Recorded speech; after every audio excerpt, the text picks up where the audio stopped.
BMP. BMP মহিলা দলের কি সেক্রেটারি? ইউনিয়ন সেক্রেটারি না উপজেলা সেক্রেটারি? আচ্ছা, সভাপতিকে, ওনার সভাপতিকে সভাপতিকে সাগরিকা। সাগরিকা। আপনার সাগরিকাও তো বিজনেস করে নাকি? তার সাথে আমার ভালো একটা কথাবার্তা নাই, রিলেশন নাই। ঠিক আছে, তার সাথে আমার কোনো একটা সংযোগ নেই। আরো পরিচয় আছে আপনার?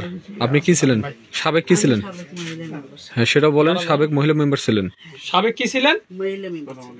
মহিলা মেম্বার ছিলেন। আচ্ছা, আপনার কাছে এই ইয়াবা ট্যাবলেট কোথায় কোথায় লোক আসে নেওয়ার জন্য? আলীনগরের সবুজ ছিল। আর কি আসছিল? আর ওই যে মালু আসছিল একদিন। আর কি আসে? ধাপের থেকে কারা আসে? সবর নাম ছিল একদিন একটা। আর কি আসে ধাপের থেকে? আর কেউ আসে না। আপনার ইয়ে থেকে, বউবাজার থেকে কি আসে? বউবা থাকি আহাত আসছিল একদিন। বক্সিগঞ্জ থেকে কারা আসে? আসে না বসে। আচ্ছা, সরাই থেকে মুখ গুলাইছিল। চকসারাই থেকে আছে, মানে অত্র অঞ্চল। আপনি কি ব্যবসা করেন নাকি? না, আমি 2 পিস 1 পিস করে আনছি। মানে এটা কি পাইকারি ব্যবসা করেন নাকি খুচরা সেল করেন? খুচরা আমি আনছিলাম 50 টাকা ঈদের আগে। কোনো পাইকারি তাহলে আপনার পরিচয়, আপনি হচ্ছে, আপনার পরিচয় বিএনপির হচ্ছে মহিলা দলের কি সেক্রেটারি।